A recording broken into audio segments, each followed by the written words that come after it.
Oh.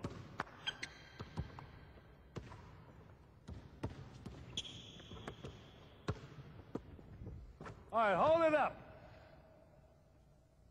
There you saw the highest percentage shot in basketball if you're careful.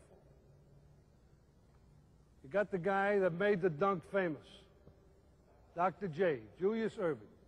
Next to him, you got Moses Malone. He does it a different way. 2 hands with power. Then you have Clement Johnson, his backup. Good control. He don't blow it. Sam Williams, he could jump 9 miles. All of these players from the 76ers, they got big hands. Do that again, real quick. Watch him again. Watch how high he gets. Easy. 2 hands, control. 2 hands, power. 1 hand, swinging. All right, now, Julius, as I said, you're the master of the dunk. What made you start dunking the ball? I think the first thing, Red, is just being blessed with big hands. That has a lot to do with it, big hands and big feet. And I guess during my college days, we weren't allowed to dunk, so once I got to the pros, it was sort of like just breaking loose.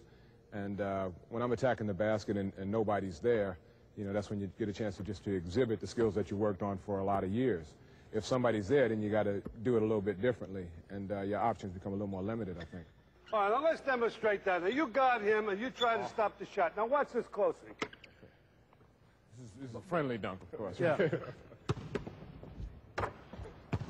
Now, you see, if he shot the ball, that shot might have been blocked.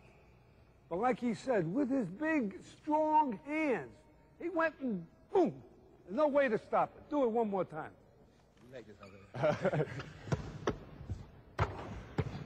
Notice how he protected it with his body.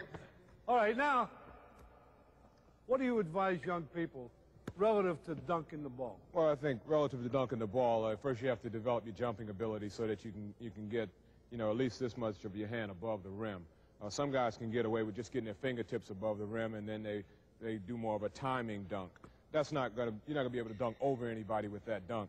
But if you can jump and get your wrist above the rim or middle of your forearm or your elbow or what have you, then you should be able to dunk the ball anyway, anytime. What about the crowd? Doesn't it help you? Well, I think there are times when a spectacular dunk play really gets the crowd going, gets your team going, but that's not something that you can plan on.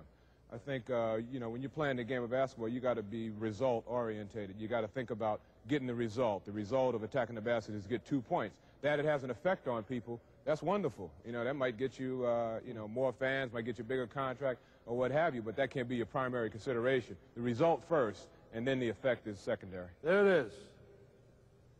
There it is, from the master of the dunk. To me, the greatest. Made it popular, and he made it productive. Productive. That's where it's at.